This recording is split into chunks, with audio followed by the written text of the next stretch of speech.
He was kidnapped. Baby was gone. But suddenly, 14 months later, he's found. Or is he? This is my life, and this is my only shot at solving these mysteries. Tonight, Barbara Walters with the 50-year-old cold case that 2020 has suddenly turned red hot. This couldn't be an easy case, could it, Barbara? A grown man's obsession with finding out if he's the real baby Paul. Hundreds of all-new leads pouring into our 2020 tip line. Cousins being found. Caregivers. The crib was over by the window. Stunning age progression images. If he's not the real Paul, is this man? It's ghostly to see it in person. And finally, the shocker that will change everything. Do you know who stole this baby? Yes, my mother. She had a room with nothing but wigs and nurse dresses. Tonight, is there finally an answer of who was really stolen at birth? Here's Barbara Walters. Good evening. Tonight, a program literally 50 years in the making. As a man living a mystery comes the closest yet to finding out who he really is. For the last year, 2020 has been along for the ride with him, bringing in hundreds of leads ourselves as we asked for your help. But nothing could have prepared us and the FBI for the most shocking call of all, the one that might finally solve the mystery of who was stolen at birth. I want to show you some photographs. Looking at old family photos with Paul Franzak is a strange experience because the baby in his baby pictures is not him. How do you feel when you see this picture? I feel like I want to find him and hug him and make sure he's okay. Paul has a wife, Michelle, a daughter, Emma, and a fish named Blue. Say hello, Blue. A perfectly ordinary life. The problem, as he recently discovered, it is not his life. This mystery, born of a terrible crime, was supposedly solved nearly 50 years ago. But today it is a paradox, so strange, even his name is not his own. Who is Paul Franzak? That's what I hope we can find.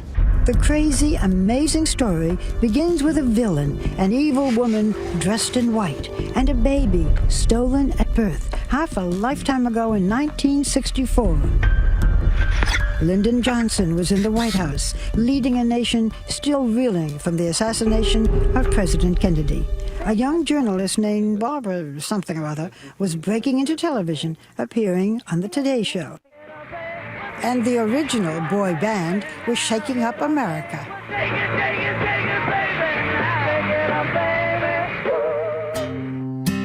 In Chicago, Chester and Dora Franzak, married 2 years, living in an apartment in his parents' home, were starting a family. A first pregnancy ended in stillbirth, but on Sunday, April 26th, Dora gave birth to a healthy 9-pound boy. They named him Paul Joseph. He was a very cute, alive, sparkly baby, and she was thrilled. Mary Trenchard Petrie was a 19-year-old student nurse at Michael Reese Hospital in Chicago. She was in the maternity ward with Dora Franzak the day after her delivery. That whole thing is like a movie in my brain. I see myself in my uniform and as a student nurse. I see the joy that was when they brought the baby to her the first time, how thrilled she was. But soon the thrill and the baby would be gone. It was the last time Dora Franzak would hold her son. Earlier that day, a woman dressed like a nurse, all in white, had come into her room. She looked at baby Paul and left without a word. The woman had been seen elsewhere in the maternity ward several times that day and the day before. No one questioned her or raised any alarm. Former FBI agent and ABC consultant Brad Garrett has looked into this case for us. My sense is she was looking for what child she wanted to take. That afternoon, the woman in white returned to Dora Franzak's room. As I was leaving the room, a woman came into the room. This time, she did more than just look. And did Mrs. Franzak give her her baby? The woman said to her, the doctor wants to see your baby. And she said, oh, okay, and handed the baby to her. The fake nurse was able to whisk Paul Franzak out of the maternity ward, down several flights of stairs, and out of the hospital.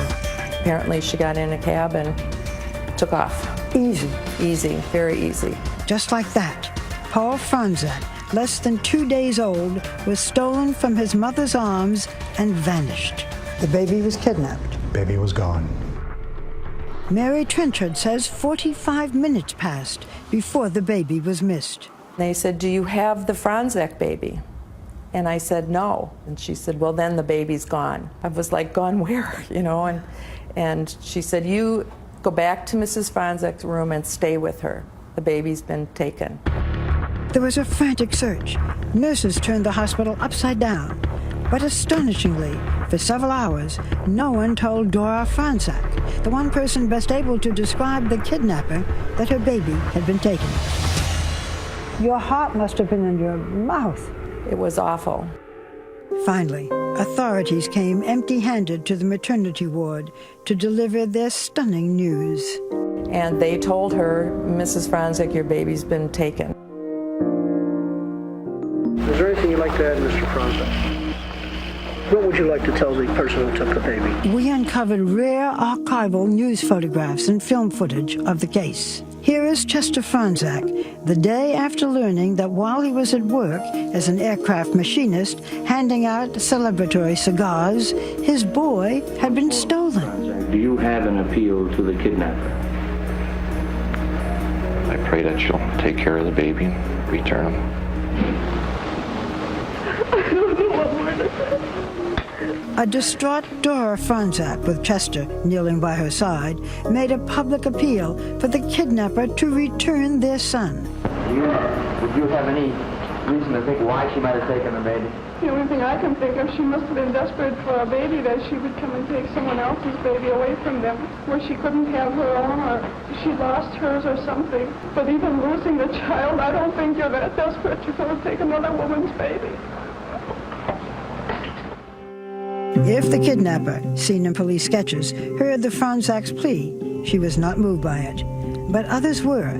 FBI agents and police, many working on their day off, searched the city for the phony nurse and the kidnapped baby. They threw out a dragnet, pursuing hundreds of leads and tips from the public. So where do you go from here, Lieutenant? We're still checking out all the leads we have that we're receiving by telephone and other checks that we are making. Authorities had another problem. If and when they found the baby, how would they positively identify him? There was no DNA testing, and blood testing was inexact. Particularly if you go back to 1964-65, extremely challenging trying to match up, is this the child, the biological child of the Franzaks? There was another identification method then in vogue, the shape of an ear. Basically, it's the dimension, size, and the folds of the ear. Authorities were about to get a chance to put the ear theory to the test. 14 months after the kidnapping, a child was found, a boy, apparently the right age, halfway across the country. Was it possible? Might this be the face of Paul Franzak? And I heard the lady say, "Oh my God, this is my child. This is my baby." Stay with us.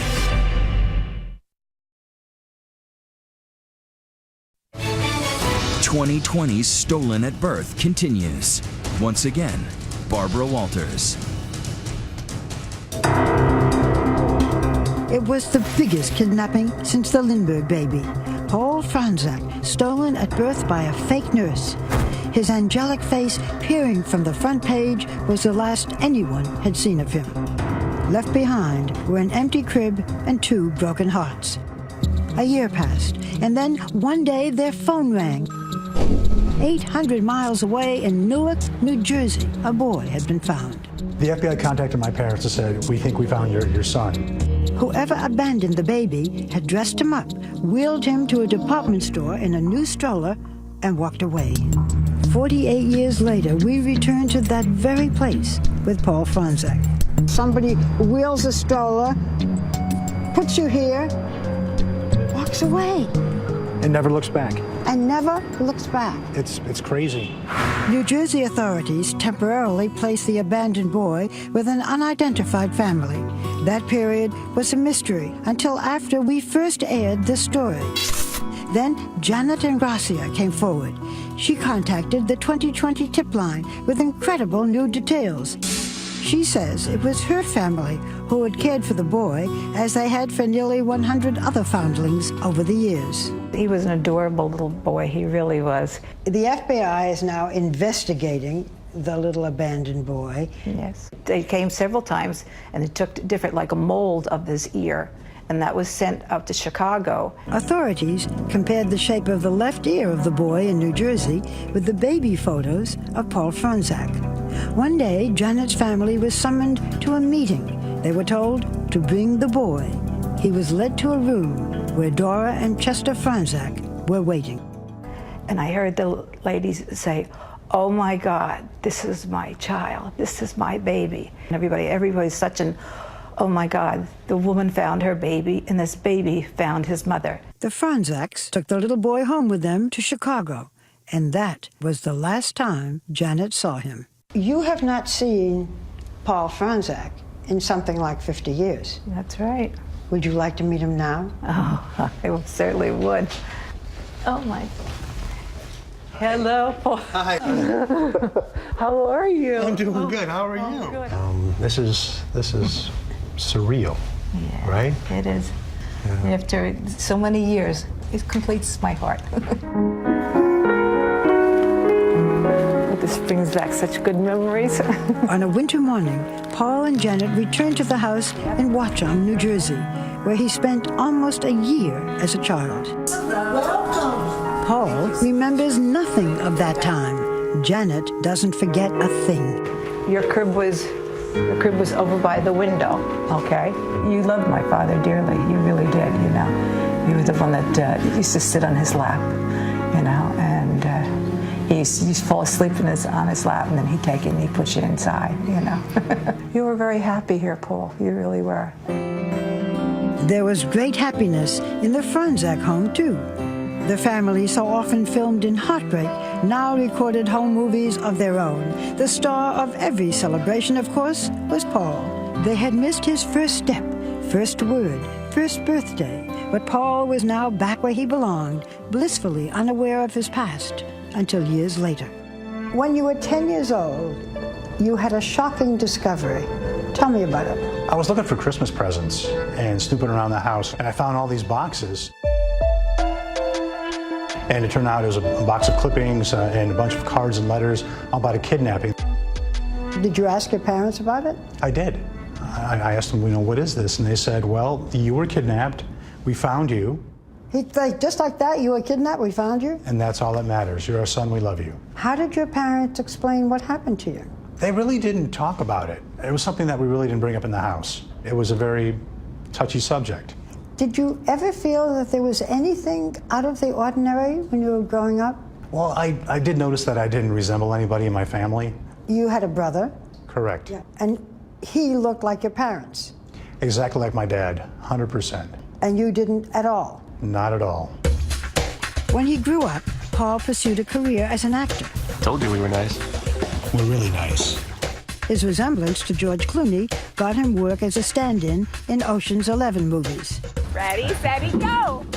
Today, Paul works for a college in Nevada, where he lives with his wife, Michelle, and their daughter, Emma. Good job. Again, Daddy! Do you remember how you felt when Paul said, "I'm not really sure who I am"? The first time he told me, I thought he was joking. I thought he was just kidding around, but then once I realized it was true and I saw the newspaper clippings, I felt very sad for his parents and sad for him. How do you think it has shaped him? I think as a 10-year-old boy, when he first saw those newspaper clippings, not realizing who he was, I'm sure that has somehow shaped him, and that's done something to him over the years. It's just sad. Was it sort of there in the back of your mind, this peculiar thing? It was really a big part of me through my whole life, and it just got bigger and bigger and bigger. Who am I? Who am I? Yeah. Then last year, Paul happened to see a DNA test kit for sale at a local drugstore. At last, an easy answer to the question that had followed him all his life. The hard part, asking his parents for a DNA sample, forcing them to travel back in time to the most painful part of their lives. It's something I wanted to do for a long time, but I never really had the nerve to ask my parents. Still ahead, will the Franzak family agree to end decades of doubt? Paul is determined to find the truth, but his parents seem just as determined to keep it hidden. And they said, Paul, please don't send it in. We don't want to know.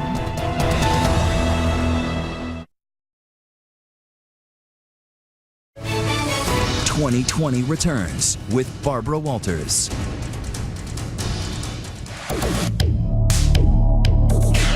From his home in Las Vegas, a city defined by luck and loss, Paul Franzak took the biggest gamble of his life. After decades of wondering, of suspecting that he might not be the baby stolen from his mother's arms, he asked his parents for samples of their DNA. I think I got him off guard a little bit. Because I mentioned to my mom, did you ever really wonder if I was really your child? She said, yeah, we thought about it. I said, well, what if we can find out a way?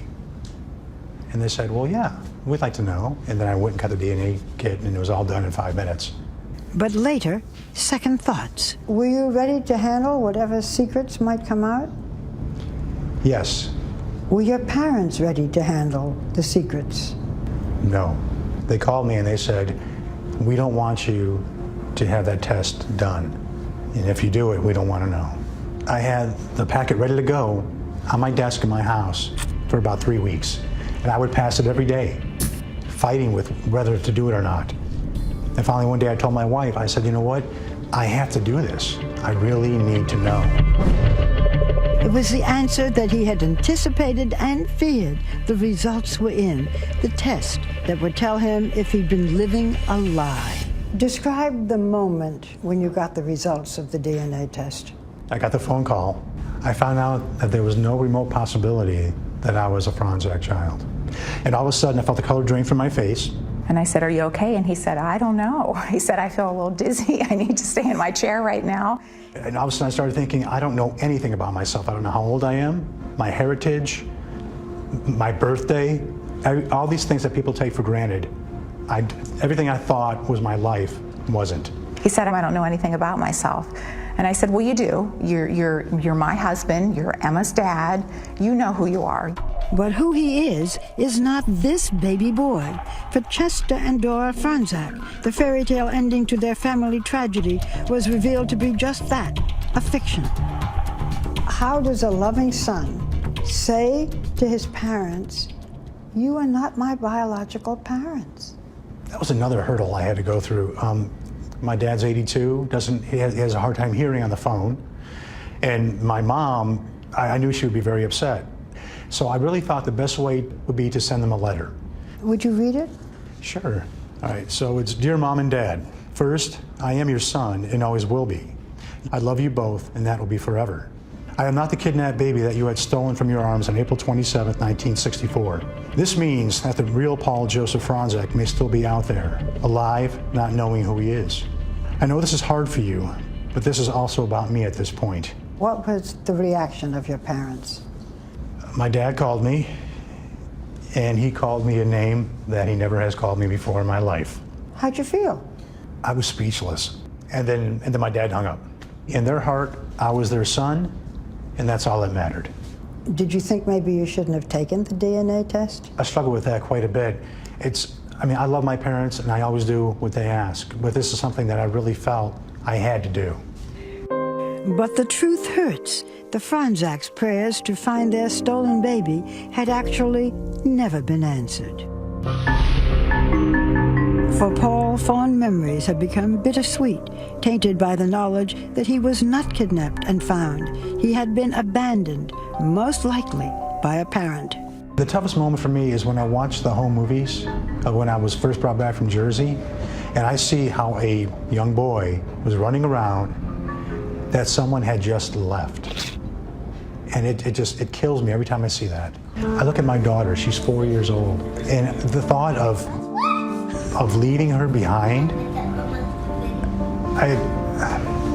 That's what really hurts me the most.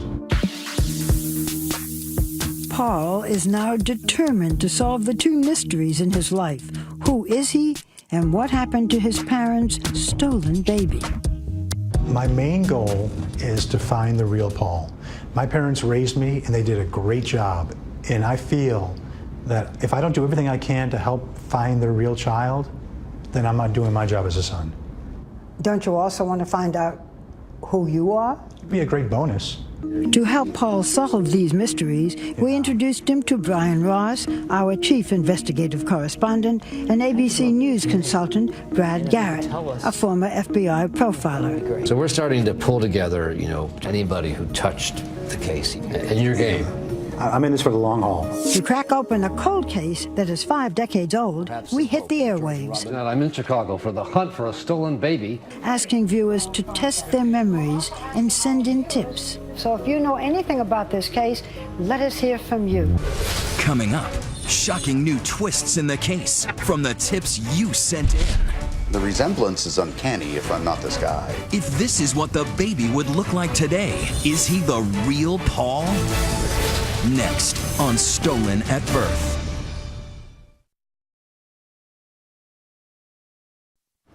Since 2020 appealed directly to you to help solve the mystery of Paul Franczak, we have been inundated with tips from you. But the two that you're about to see, which came after this investigation first aired, have astonished even the FBI.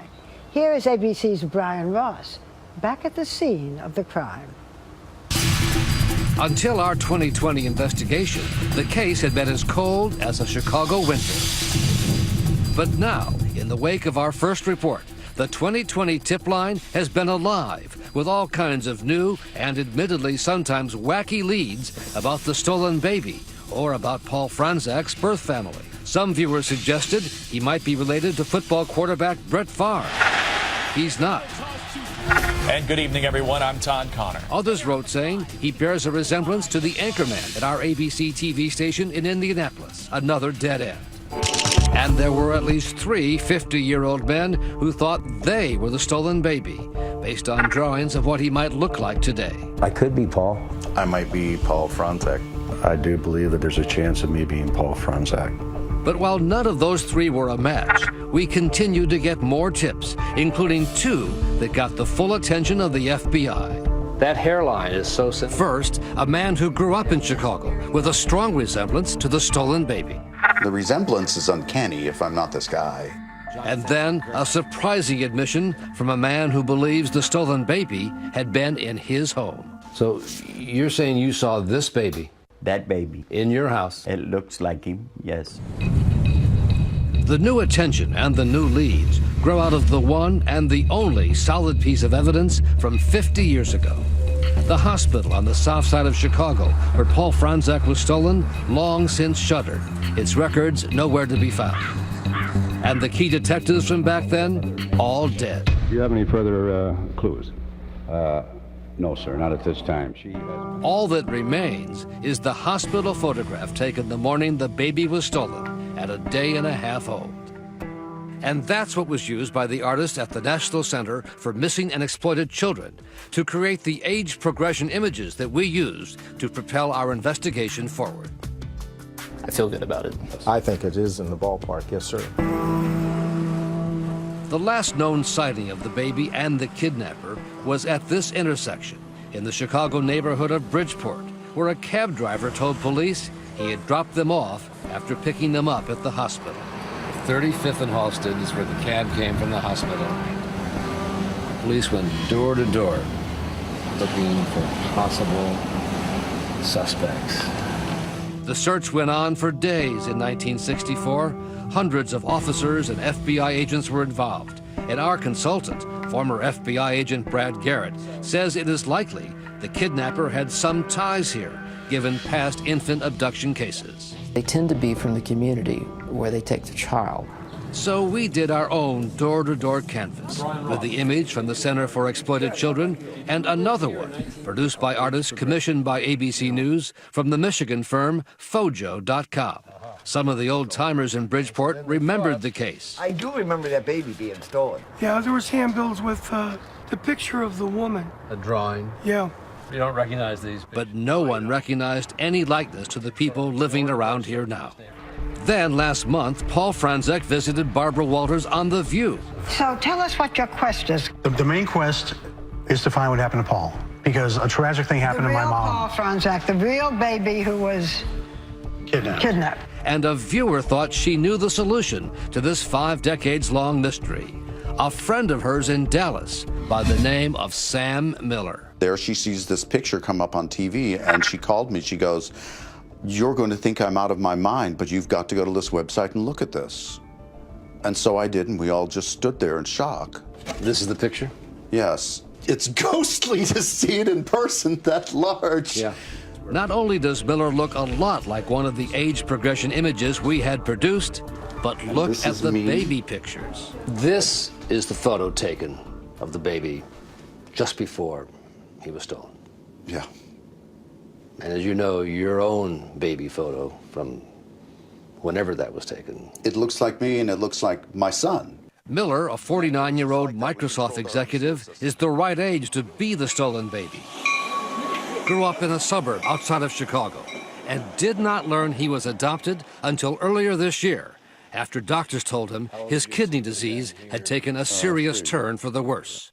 He called a cousin for information about the family's medical history. I'm end-stage renal disease, and I need a kidney. She started the sentence with, "What kidney disease? You mean you don't know you're adopted?" So for Miller and his wife and 2 children, the prospect of finding his real family could be a matter of life and death.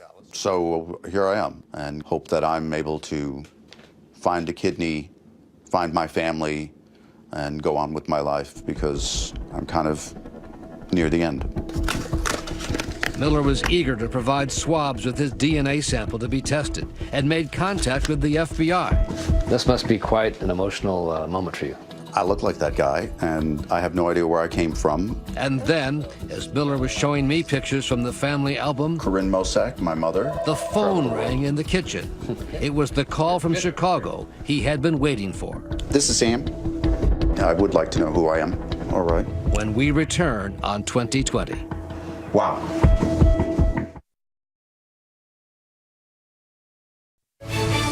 Stolen at Birth continues. Once again, Brian Ross. It was in this quiet, upscale neighborhood of Dallas, in this house on Colgate Avenue, that a life-changing drama was about to play out. What seemed like the strongest lead yet in finding the stolen baby. 49-year-old Sam Miller adopted under what he called unusual circumstances a mirror image of one of the age progression drawings of what the baby would look like today. And the baby photos of the two, hard to tell them apart.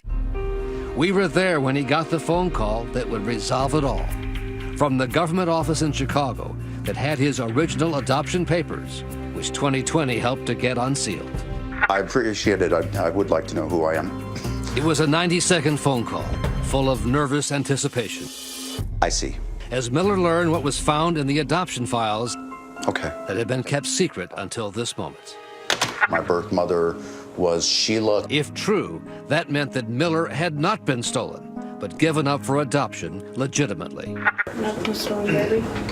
No, they found my original birth certificate. For Sam and his family, hugs and tears and disappointment. You okay? Yeah, we'll be fine.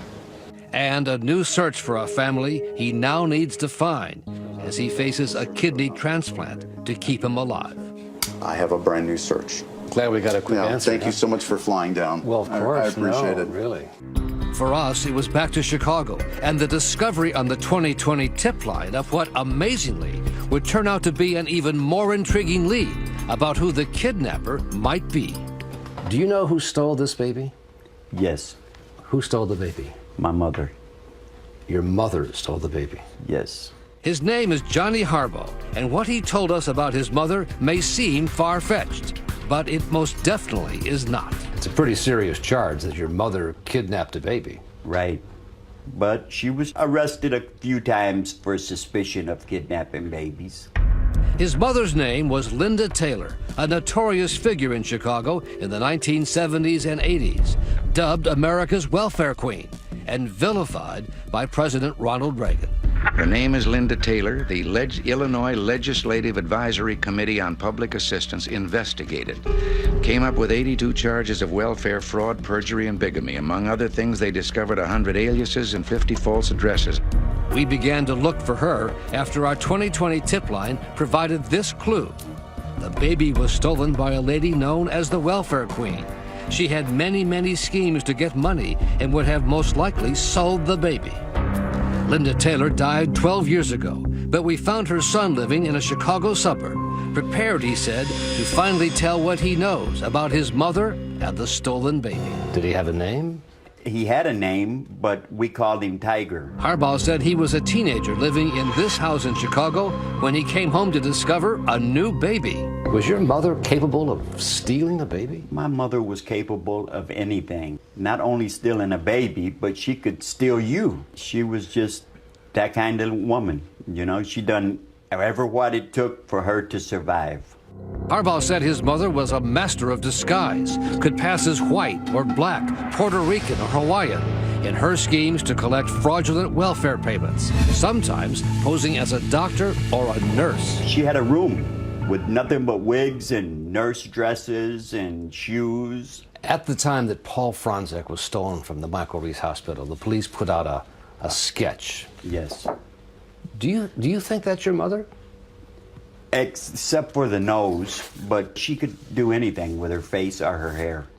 In the 1970s, when Linda Taylor was put on trial for welfare fraud, Miss Taylor, can we talk to you for a moment? she actually came under investigation for stealing the Franzak baby. From one newspaper account, one of her ex-husbands told agents that Miss Taylor appeared one day in the mid-1960s with a newborn baby, although she had not been pregnant. That would not surprise me. Isaiah Gann was Linda Taylor's lawyer at the time and told 2020 she never admitted anything, but he wouldn't put it past her to snatch a baby. The woman was just a chameleon. She could be anything. So I couldn't rule out the possibility that she could be involved in something like that. Her son Johnny says he was already in trouble with the law then as a teenager, had never volunteered what he says he knew about the Franzak baby until he talked with us and a reporter for the online news site Slate. I wasn't gonna go tell somebody, hey, I know where this baby is. You didn't do stuff like that back then. Harbaugh says he came home from school one day and the baby was gone, taken, he believes, by one of his mother's boyfriends to Tennessee. But you're sure about this? I'm positive. Harbaugh said the man who took the baby worked at what was then the American Rivet Company. A former employee there confirmed to 2020 the name Harbaugh gave us and said the man indeed had moved to a small town in Tennessee. Our 2020 investigative team went to Tennessee, to the town of Sevierville, but we could find no current record of the man who supposedly took the stolen baby here so many years ago. What would you say to the Franzak parents, Mr. and Mrs. Franzak, who had their baby taken away a day and a half old? Back then, I was young, a baby, you know, and I've seen so many of them. I mean, there's nothing I could say to them. I mean, I couldn't apologize enough for not turning her in. Cold comfort for the Franzak parents so many years later. Until tonight, Chester and Dora Franzak had declined to comment on the new investigation. But this week, they sent their first public statement to 2020, saying, "We wish Paul well in his search, and we continue to cooperate with the FBI in our hope for answers." Next. All of a sudden, this name pops up. For the first time, a family reunion 50 years in the making. This is really huge. When Stolen at Birth returns.